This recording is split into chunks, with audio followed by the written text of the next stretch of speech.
The thing I'm working on now and want to work on more is an idea that I call these universals of landscape architecture, and those are experiences that you get mainly through the landscape that you can get through no other art practice, art form, and that I laughingly or jokingly call it design with DNA.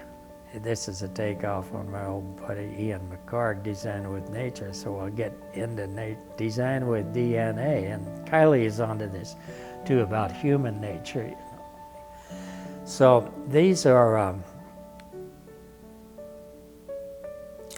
instincts or drives or desires that have evolved in us. You have to be a good, strong evolutionist to begin this. You know. These things are encoded in us, and one of them is, like here, reaching for light.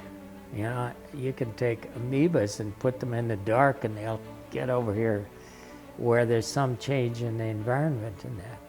So to get to water, to be in water, to find water, to get into it, and hopefully to get it into you, that means it has to be good water, good quality water.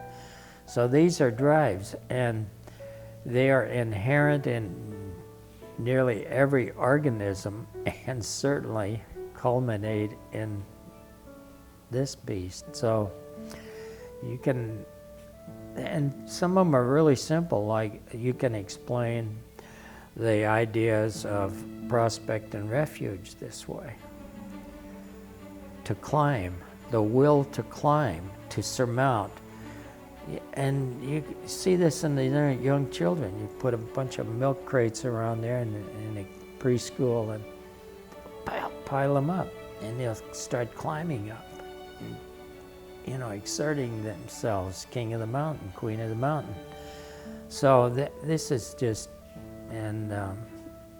inherited, or it's bound into us immutably, an immutable bond with nature, natural processes and all.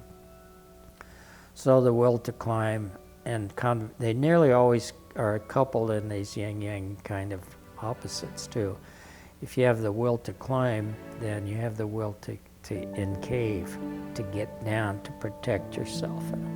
That's a way I'm beginning to look at landscapes and to design landscapes, to try to appeal to these universal drives which are in every organism, and especially in us, because we can control those.